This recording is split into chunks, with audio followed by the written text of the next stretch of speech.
Mes esame Morkūnų šeima. Aš Algimantas, šalia žmona Vitalija, sūnus Darius. Mūsų šeima užsiima daržininkystę. Auginame daržoves, kurias tiekiame prekybos centrui Maxima.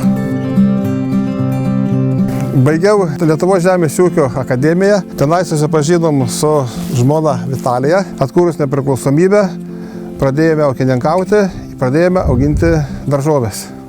Pradėjom ūkininkavimą nuo mažo plotelio, nuo kelių, o po truputį plėtėmis.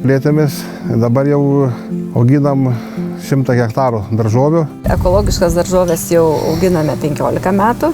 Prieš 6 metus pradėjom sertifikuoti kaip išskirtinės kokybės daržoves.